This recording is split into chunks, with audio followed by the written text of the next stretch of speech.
This episode is brought to you by the Kirtland Partnership Committee. For 30 years, they've been dedicated to supporting, growing, and preserving the Kirtland National Security Complex. They work tirelessly to enhance military readiness, foster community partnerships, improve quality of life, and promote economic development right here in New Mexico. Join their mission to ensure that Kirtland remains a cornerstone of national security and a key provider of quality jobs and investment for all of Greater Albuquerque. Together, we can make a powerful impact. Kirtland Partnership Committee, proudly shaping the future of our national security for 30 years. President Donald Trump's Office of Management and Budget issued a memo on Monday directing agencies to pause federal grants and loans, a sweeping move that could affect millions in federal dollars that are meant for New Mexico. With more on the national and local response to this announcement, I'm joined by Albuquerque Journal reporter Kathy Cook reporting from Washington and Albuquerque Journal reporter Oliver Udebrook. And faulty data from Realtors.com presented all-cash home purchases in Albuquerque to be way more than they actually are. With more on that, I'm joined by Albuquerque Journal business reporter Matthew Nervais. It's Wednesday, January 29th, 2025. I'm Gino Gutierrez, and I'll have more on those stories, plus a look at the Journal's other headlines and Albuquerque's weather forecast coming up on the Leading News. A halt on federal grants and loans announced by the Trump administration on Monday night has created widespread confusion across the government and the country, with Congress, state programs, and nonprofit organizations relying on that funding. To help make sense of what this might impact, I'm now joined by Albuquerque Journal reporter Kathy Cook, who's in Washington. Kathy, thank you so much for joining me. Thank you for having me, Gino. So, Kathy, we touched at the top about how this federal freeze has really sent most of the country into a state of confusion because we're not quite sure what it affects. What's the latest you're hearing? So the big thing to keep in mind is that a federal judge has put a temporary stay on this memo going into effect until Monday. So there's a few days to try and figure it out. It is kind of vaguely worded, but basically the memo says all federal loans and grants that aren't going to individual people need to get frozen until so that the Trump administration can figure out if they align with the priorities laid out in Trump's executive orders that he passed last week. The complicating factor here is that, well, there's several complicating factors. One of them is that so many programs funded by the federal government are funded through grant funding, right? A lot of the money coming into municipalities for things like homelessness services or road projects comes through a grant fund. And this order is targeting even grant funding that has already been announced or is open, which is really unusual. The other complicating factor here is that traditionally and constitutionally, the power to decide how the federal government spends its money lies with Congress. And so this order from the Office of Management and Budget undermines that congressional authority. And Kathy, you touched on a really important point there, and that is that Congress is really the ones who have oversight over this funding. Senate Minority Leader Chuck Schumer said on X, quote, "Congress approved these investments. They're not optional. They are the law." But you mentioned a federal judge has already put a stop to this. Where does this go from here? Yeah, I mean, this may have to work its way through the courts for us to really see if it can go into effect or not. So, Kathy, since this judge has put the stop on this federal funding freeze, does that mean these funds are now good to continue flowing into these programs? Yeah, so existing programs, their funding can keep flowing at least until Monday. And Kathy, I know you're in Washington right now. Has there been any reaction from New Mexico's congressional delegation to the Trump administration's announcement of this freeze?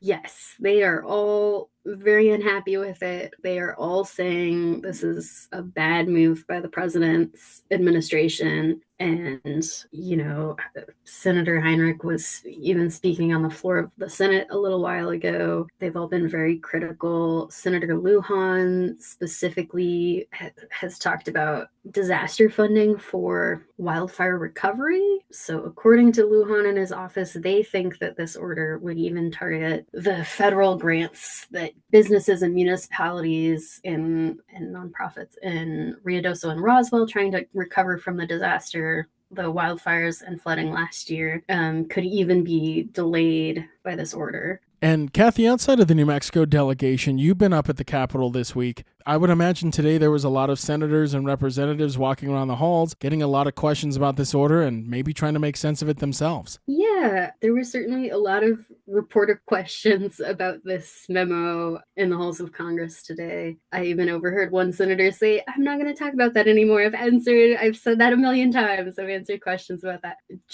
Our editor Jay, and I even heard, we got comments from Republican Texas Senator Ted Cruz that seems positive about this memo. He said something to the effect of he thinks it's good that the administration is taking a look at the money before it gets distributed. So, Kathy, a lot of reactions on Capitol Hill, both good and bad, a lot of confusion around the country, but we know that federal judge has put a stop to this funding freeze for the moment, and we'll have to see what happens in the coming days. Albuquerque Journal reporter Kathy Cook joining us from Washington. Thank you so much, Kathy. Yeah, thank you so much for having me, Gino. Local reaction to the Trump administration's announcement of this federal funding freeze was swift, with New Mexico Attorney General Raul Torres announcing Tuesday that New Mexico was joining 22 other states and the District of Columbia in a lawsuit to halt the Trump administration's freeze.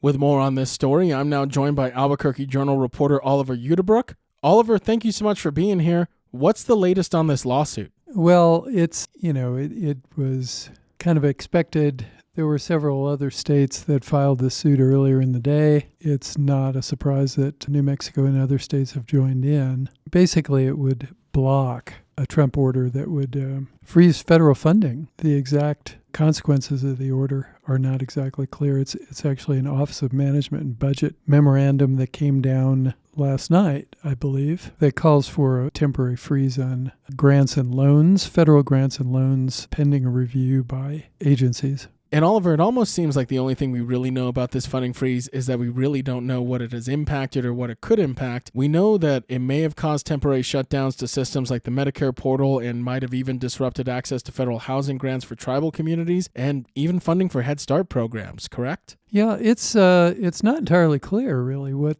the impact has been. I mean, there's been a lot of speculation about. There was the Medicaid online portal closed earlier today. That may have been a consequence of the order, although the order technically hadn't taken effect until 5 p.m. this evening, right? So who knows, it may have been some other technical glitch, but it has been linked to the OMB order. Yeah, and there were other possible impacts. Apparently some tribal governments were having access problems with HUD funding, housing and urban development funding, housing assistance. But, it's all rather speculative at this point.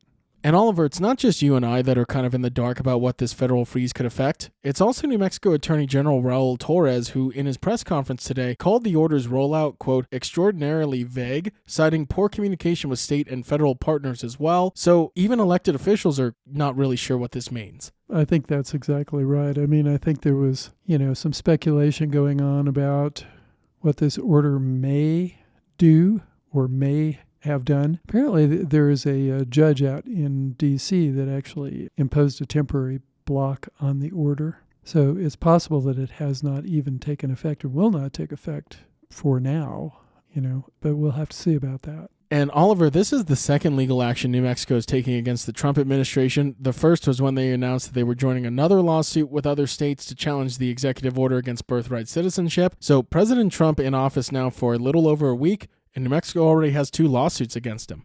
Yeah, it's been exactly 1 week since Raul Torres announced that New Mexico was participating in a lawsuit to block the implementation of another executive order that would basically change the definition of birthright citizenship, which is ensconced in the 14th Amendment of the Constitution. Apparently, a judge has also blocked that, at least temporarily. So who knows what the real effect of these orders are going to be and what the outcome of the lawsuits are going to be. So, Oliver, we will indeed be in a wait and see as both of these lawsuits work their way through the legal system. Albuquerque Journal reporter Oliver Udebrook with the latest. Thank you so much, Oliver. Thank you for having me. Appreciate it. If you like hearing all of the latest news from the Albuquerque Journal here on the Leading News, consider becoming a digital subscriber to the Albuquerque Journal. You can check our show notes for a discount code on a digital subscription and keep up with all the latest news from New Mexico's leading news source. Faulty data from Realtor.com that incorrectly reported on the percentage of all cash purchases on homes in Albuquerque in October sent many home buyers into a panic. With more on this story, I'm now joined by Albuquerque Journal business reporter Matthew Nervais. Matt, thank you so much for being here. Yeah, of course, Gino. So Matt, what can you tell us about this story and how Realtor.com misrepresented these data points? Yeah, so Realtor.com, it's a real estate website where there are some home listings, but also they have their own news branch that, writes out these reports based off of some data that they collect. Anyways, they sort of wrote this story couple weeks back about, which U.S. cities had the largest share of all cash purchases. Albuquerque topped that list. Realtor.com was saying, according to their data, that 71% of all purchases in Albuquerque were all cash. That sort of prompted, some local real estate experts who had seen the story to say, hey, that isn't right. So I got in contact with the past president of the Southwest Multiple Listing Service, Tego Venturi, and he had told me that hey, that number is actually closer to 14.4% for October, which is the month that they were referring to, which is more in line with the annual average of 14.6%. So quite a bit of a discrepancy. And Matt, a drop from 71% to 14.4% is quite the discrepancy. How does that happen? Yeah, so I had reached out to a spokesperson with Realtor.com, and, they had basically told me that there was something amiss with the data that they had used, that they were digging into it. They didn't get back to me when I had asked, hey, what was at fault here? Like, what was at fault in the data? But, Tego, who I had spoken with, the local realtor and the past president of the Southwest MLS, he told me he got in contact with their chief economist, who basically had told him that they were pulling county data, which does track home sales, but it tracks a lot of other things too, like land sales, which I believe are, according to Tego, was included in their findings, which obviously sort of pushed that number way up. And Matt, I'm curious, and I'm sure a lot of our listeners are as well, what's the impact when data like this is reported incorrectly? How does that impact home buyers? Yeah, the biggest thing, right, is folks who, might be interested in purchasing a home here in Albuquerque. This is something that can really scare them away from the market. That's something Tego and I talked about. He, had given me a quote that,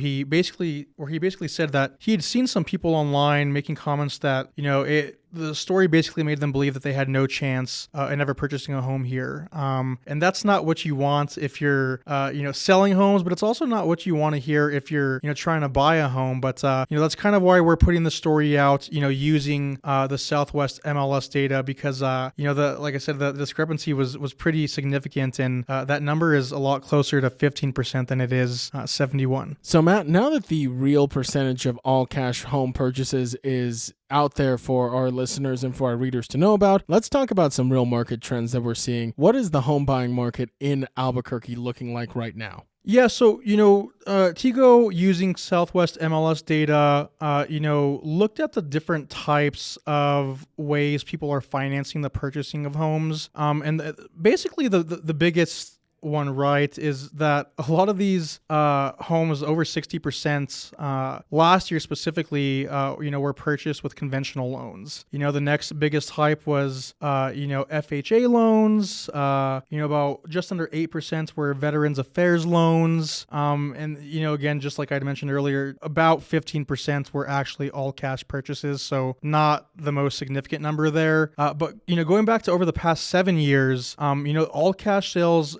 have kind of hovered in a specific area. They haven't gotten up to the 71%. They did reach a high in the past 7 years in 2022 of 17.7%, a low in 2020 of 11.6% for all cash sales. But they've never been as large as what, Realtor.com was reporting. So, again, just typically what we've seen is that most people here in Albuquerque are financing their home purchases with conventional loans or other types of loans. So with the real percentage of all cash purchases of homes here in Albuquerque now out there, potential home buyers can breathe a little easier. Albuquerque Journal business reporter Matthew Nervais with the latest. Thank you so much, Matt. Thank you, Gino. In other headlines from the newsroom, former Metropolitan Detention Center officer Christopher Facey was sentenced to 2 years in prison for leaving the scene of a fatal crash at an Albuquerque dog park in January of 2024. Initially charged with second-degree murder, Facey pleaded guilty to a lesser charge after striking and killing Guadalupe Maldonado during a confrontation involving Facey's affair with Maldonado's wife. Facey, an officer with past legal troubles, claimed he fled the scene out of fear for his safety. And Albuquerque Public Schools will host a virtual school choice fair today from 5 p.m. to 6 p.m., allowing families to explore the district's 24 magnet programs and connect with school staff. The event is part of the National School Choice Week and follows an in-person fair that was held in October. Additionally, APS Board of Education members are hosting individual town halls to engage directly with their districts, providing a new opportunity for community feedback. Also, Kirtland Air Force Base will be starting prescribed burns from January 29th to February 5th. The burns will take place in wildfire-prone remote areas of the base to reduce combustible plant material that could fuel potential wildfires. These prescribed burns are carefully managed under a multi-agency approach to maximize safety and effectiveness. Fire crews will start early in the morning and end ignitions early in the afternoon to allow for the most ventilation possible throughout the burns and divide treatment areas into smaller units to minimize smoke impacts. Looking for something to do today?